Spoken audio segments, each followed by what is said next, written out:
Joanne's not. Just first of all, say hello to everyone, and thanks for Aberdeen Climate Action for letting me speak. As Joanne's not here, I'm extended it a little bit what I'm saying. So basically, my premise is that the political economy is dysfunctional, both in terms of climate and inequality, and I'll go through and explain that. If you look at according to National Records of Scotland in 2021, the difference in healthy life expectancy is captured by the relatively cold statistical language in which it was most recently presented. Males born in the most deprived areas can expect 25 fewer years less in good health than males born in the least deprived areas. The gap is over 21 years for females. Boys born in low-income communities can expect an average of 47 years of healthy life, and girls 50, which is much lower than the rest of the world, the rest of people. And then more information on that, 18 times, people in deprived areas are 18 times more likely to have a drug-related death, more than 4 times more likely to have a COVID alcohol-related death, and the rate of deaths by suicide are 3 times higher. The rate of deaths in COVID were more than double. And if you look at prisons, I think 95% of people in prisons come from that bottom 10%, and the majority of people that go to children's homes end up in prison. So there's a whole wealth of information on deprivation. Kind of move on to Aberdeen, and first of all, to say that the oil and gas in the city has had a major impact in Aberdeen, not only in relation to increasing CO2 emissions, but for many, there was a period of 40+ years when the majority of people were much better off. This led to high consumerism and high use of cars, which are now seen as essential by many citizens. Of course, the majority of the money went to multinationals, shareholders, and the government. However, those not employed in oil and gas or professions or trades became poorer due to high costs of rent, food, etc. They also often felt excluded. This is how it's changed, however, with the recession and the oil industry. And according to the Oil and Gas UK, there's loss of 65,000 jobs, though many of these were not directly employed offshore. Though there has been some recovery, a move to other countries, for example, Mozambique, subsidized by the UK government, there are still less well-paid jobs in Aberdeen. There are high numbers, however, of oil and gas workers and professionals, etc., who are retired and well off.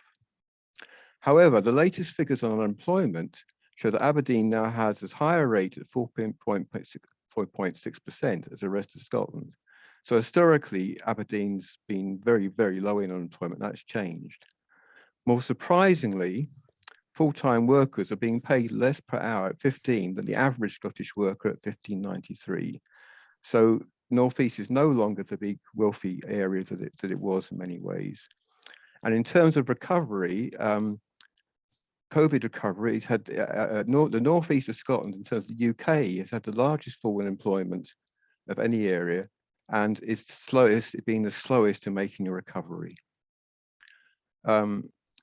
Another factor that's had a major impact is housing. Obviously, Martin has talked about food, which I'll move on to. The sale and non-building of new council housing has led to increased need for the private sector. I mean, there have been housing associations, etc., but primarily there's been a shortage of housing for poorer people. And in Aberdeen, until recently, these rents were exceptionally high. And basically, I would basically say one group of Aberdonians were robbing another group of Aberdonians. But they've gone down by 10%. And that goes completely against the general rise, because there's still a rise going on, for instance, in Glasgow and Aberdeen. Next bit on insulation. Money-strapped councils and reluctance of private sectors has led to a lack of insulation of houses. The Scottish House Conditions Survey in 2019 had the following findings. Levels of insulation, both loft and wall, are high in the social sector, are higher in the social sector than the private sector.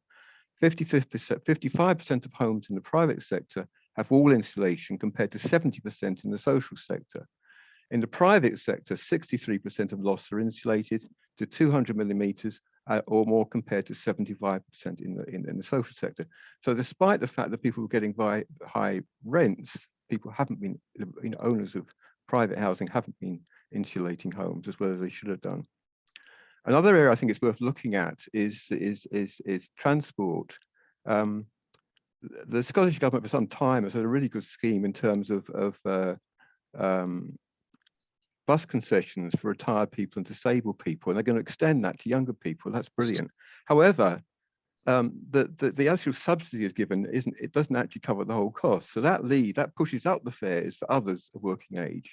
So poor people living in different parts of Aberdeen have to pay high bus rates as costs as we know. And that leads to people keeping cars, etc. And I would suggest what we need is obviously more buses and more public transport, but we also need a free bus service for everyone. We've talked about food, and obviously there's been, as people have seen nationally, largely because of Brexit and etc., food prices are going up. So that obviously affects poorer people, and any of those increases do. And energy prices as well are going dramatically up. I came across somebody today who's got mental health problems, who just received a bill of £140 extra, for paying for his gas. And the other thing is how people react to this, because if you look at what happened in France around the whole yellow vest movement, there was, what sounded a good thing to increase price of petrol, but that backfired because of the poverty increases. So that developed, and you get a reaction from that. In Aberdeen, GP practices are predominantly in middle class areas. There has been some attempt over the years to ameliorate that, but it's still basically the case. So there's health inequalities that go on. My own background is in care in the community, and I'll just briefly go through this. I can perhaps now spend a little longer time than I expected.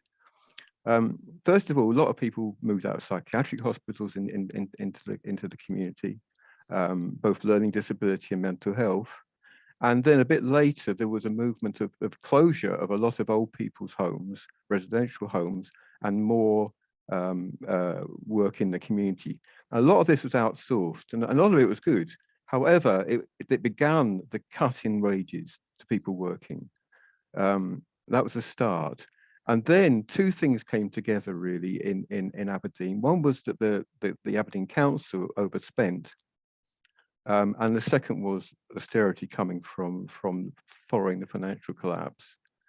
So there was considerable cuts in services. For instance, there used to be 3 centres where people with mental health problems went. They all went. There used to be 4 centres, 4 projects, including my own that I ran. One was a community one myself, and 2 day centres closed for people with learning disability. Majority of the community education service went, adult literacy went. So a whole number of services that would have been supporting people, particularly poorer people in the community, have been closed. And on top of that, they introduced a criteria to get in terms of to be able to get services. So, I mean, my experience was there was actually a cull of services. So lots of people that had been getting services were stopped getting them. I remember at the time there was a community alarm service, and they used to be really busy, and they were cut back so much they were sitting around doing nothing. But anyway, that's a side issue really. But it does mean that increasingly, unless you're in major crisis, you can't get services to help you. And this is people covering it's children's services, it's elderly, mental health, criminal justice, learning disability, mental health, those kind of services, alcohol and drug services. They've all been gradually cut back. And that obviously has a major impact. And we're talking about the food security.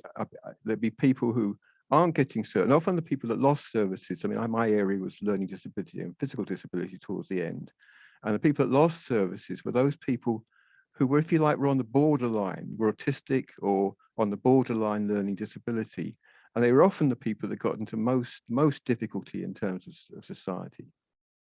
And there's just lack of prevention. So basically, unless there's crises, then no interaction takes place, and then there's lots of people rush in, and then it often costs more, I think, in the long term. There has also been sort of individualization of services, and though that gives freedom of choice in some ways, it actually means it's like a market thing, and it means that the people that are the most able, have the most able parents, are able to push for services, and poorer people, most deprived areas, are less likely to get services. So that's there. And then increasingly is isolation, and that's been obviously extended during COVID. I chair of a disability organisation. I spent a lot of my time during that I have contacting members who have been quite isolated during this period, but that was happening before. So a lot of people just spending time in bed, and then having difficulty in budgeting and such like. In Scotland, moving on to workers, in Scotland, 18.4% of workers in the third sector are paid below the living wage, and that's higher than in England, where it's 14.8%. The government has new plans for social care, but these are mostly to be paid for by increases in national insurance. Well, who pays for that? That puts greater burden on people that are less well off, with least money, who have the least money to pay. And it does not in any way start facing the crisis in care we have. So basically, we have a crisis in people being able to move out into the community. And employers are finding it more and more difficult to get people, because people can move on into working in supermarkets where they're now paying people more. So the whole system is in difficulty. Now I'm going to move on to figures from the Scottish Government. Report on Poverty, March 2021.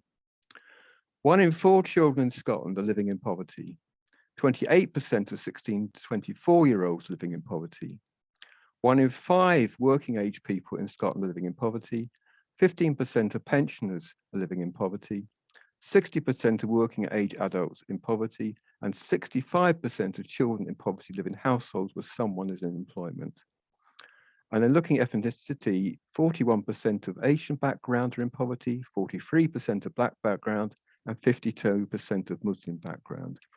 And there's been increasing disparity, I think, between younger people and older people, with older people being wealthy in terms of housing and pensions, and young people increasingly being paid less. Next bit is from a report from the Scottish Government on COVID and inequality. Many households went into the crisis already struggling financially, without saving to cushion them from a fall in income. A third of households in Scotland, 34%, were financially vulnerable in 2016 to 18, meaning that they did not have enough savings to cover basic living costs for 3 months. This rose to over half, 55% of households in the lowest income groups, and just 12% of those in the highest income group. While some households with higher levels of income can draw on their savings to cushion shocks to their earnings, those on low incomes or with less wealth may be less resilient. And that obviously does feed into COVID, but it would feed into difficulties we're coming with climate. By July, UK households with earnings of 35,000 and above had increased their net bank balances on average, while those households earning less than that has seen them decrease. At the same time, in a different figure, not from there, but the average house price in Scotland increased by 10.6% over the year to March 2021, with the average house price in Scotland now at a record £167,000, which of course is increasingly difficult for people to get into the housing ladder. And just not figures I had put down, but there are figures showing that though young people are finding it increasingly difficult to get into the housing ladder, but there's increasing numbers of young people whose parents are paying for their houses outright without having to get a mortgage even. So there's those kind of disparities going on.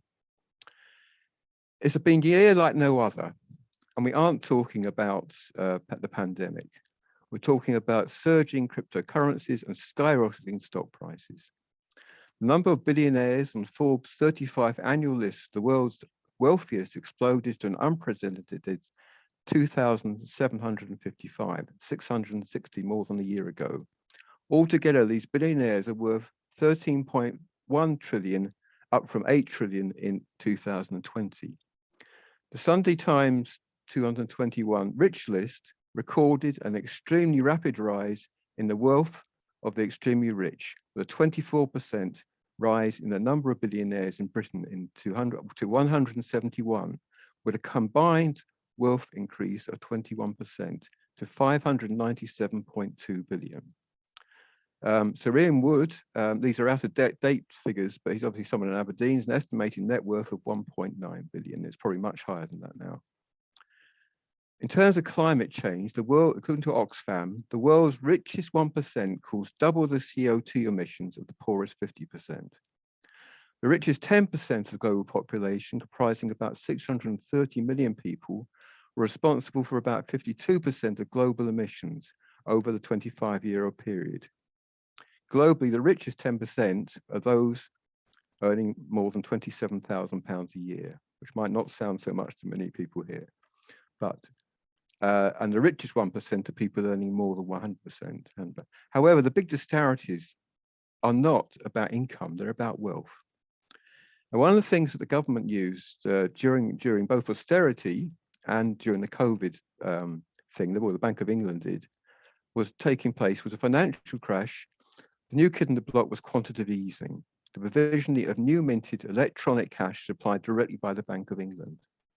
Now, during the financial crash, we saw austerity come. But at the same time, 485 billion went directly. They basically minted 485 billion. And one of the direct results of that has been increasing worth of people's wealth, basically in terms of stocks and shares and such like. And then again in COVID, there was a 400 billion minting of money into the economy. And this compares, if you think of the whole furlough scheme, the cost was 69 billion. Now think if that could have been used differently and could have been used to create a Green Deal by creating jobs and insulation, that would have provided employment, developing a proper national care service. It could have been used in different ways. And it's young people, it's people with less money that spend, that bring the economy up, rather than poorer people. The government's talked about unlocking, in terms of climate change, unlocking 90 billion by 2030, but it's unlocking, it's not actually providing. So what they're hoping is that the private sector will provide lots of that money to create change. But at the same time, they're spending money in other ways. Move on, a picture I would have had. People might have heard of Thomas Piketty in his book, Capital in the 21st Century, shows using data that in an economy where the rate of return on capital outstrips the rate of growth, inherited wealth will always grow faster than earned worth. If you get slow growth alongside better financial returns, then inherited wealth would on average dominate wealth amassed from a lifetime of labor by a wide margin. And so in terms of inequality, basically people are earning more from wealth than they are from their housing, from their stock, from their savings, than they are from working. And wealth will concentrate to levels of incompatible democracy, so let alone social justice. Use the word some people might not like. Capitalism, in short, automatically creates levels of inequalities that are unsustainable. So the rising wealth of the 1% is neither a blip nor rhetoric. So we have increasing inequality. The mid-20th century period of rising equality was a blip produced by the effects of war, the power of organized labor, the need for high taxation, competition with Soviet Union, and demographics and technical innovation. Piketty more recently has called for a wealth tax of 5% on those worth more than 2 million and 90% on those over 2 billion.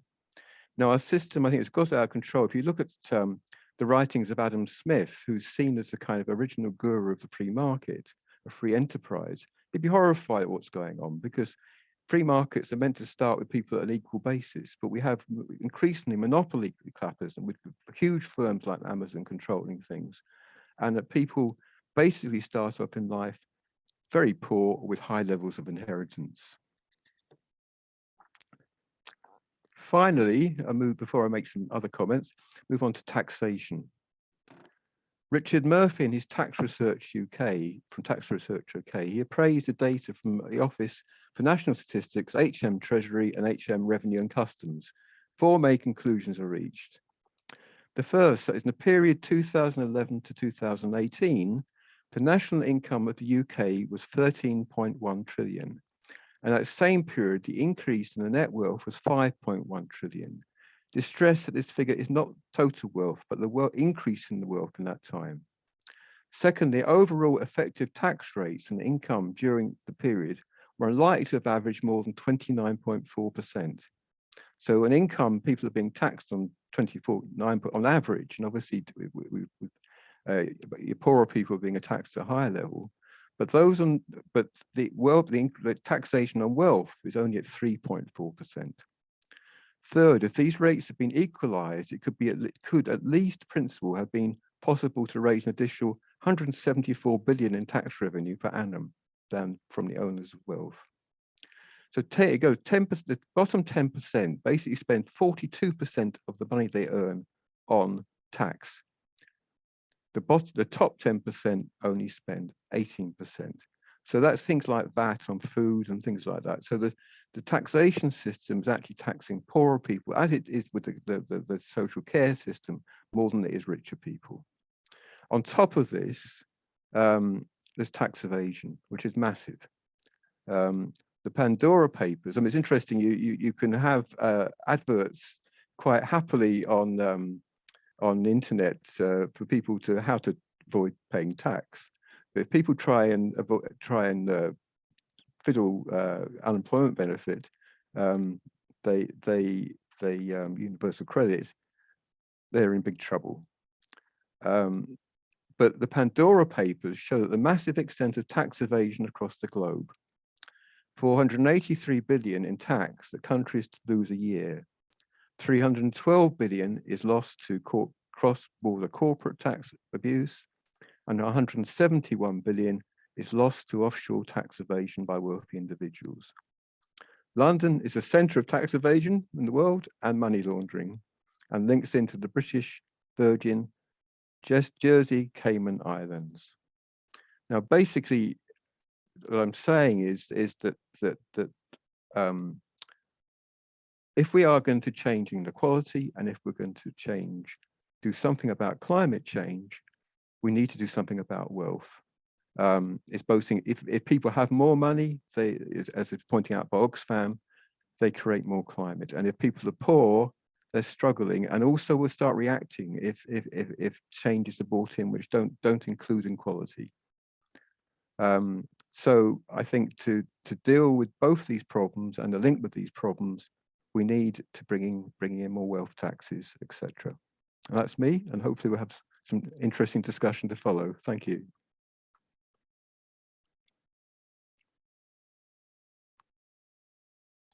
Thank you very much, Jonathan.